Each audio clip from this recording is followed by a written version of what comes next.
Today I will be doing another quick relaxer update, and as usual, products that I use will be listed below in the description box.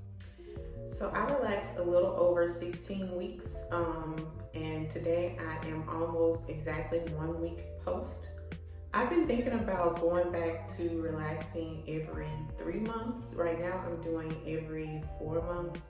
I'm just wondering if I would switch to 3 months, if it would make a difference in the breakage that I experience in between relaxers.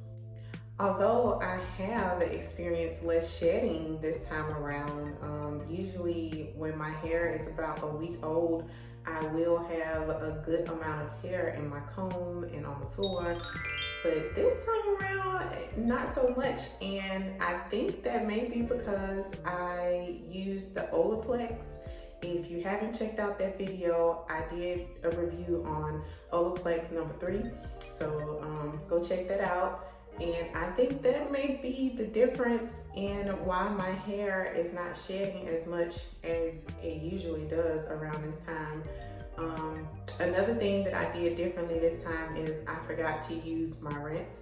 I usually use a clear rinse, but I just forgot, and I honestly didn't realize it until I was getting ready to record this video, and I thought about it. I was like, I don't think I used my clear rinse. So that is one thing different that I did do this time around. Another thing that I did different this time around is I use more protein.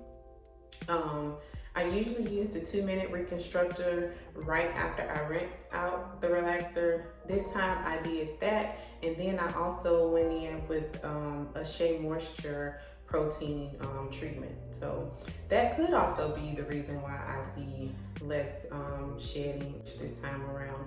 I honestly don't know, but I'm not complaining at all.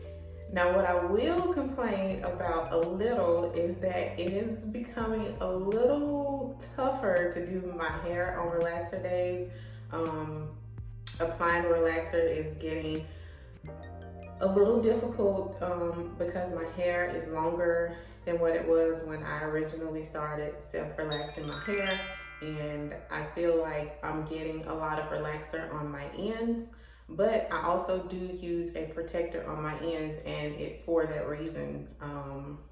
I'm self-relaxing, and also my hair is getting longer. So I want to protect the hair that has already been relaxed, and that's why I go ahead and use a protector on my previously relaxed hair. And of course, I did clip my ends this time around. I make a habit of making sure my ends are clipped every time I relax my hair, and every time I flat iron my hair, I make sure I clip my ends, which I did relax my hair again in February, and I clipped my ends at that time. And I also clipped them again. If you refer back to my last relaxer, I was saying that I wanted to clip some more of my ends. I did go ahead and clip more. So I've clipped twice since my last relaxer update. Well, this time will make 3. So I've clipped 3 times since my last relaxer update. And with that being said, I will show you guys my hair. Hope you enjoyed this video. If you have any questions or comments, feel free to leave them below. I do look forward to reading comments and responding to comments. So I would like to talk to you in the comments. So leave a comment below, and I will see you guys in my next video.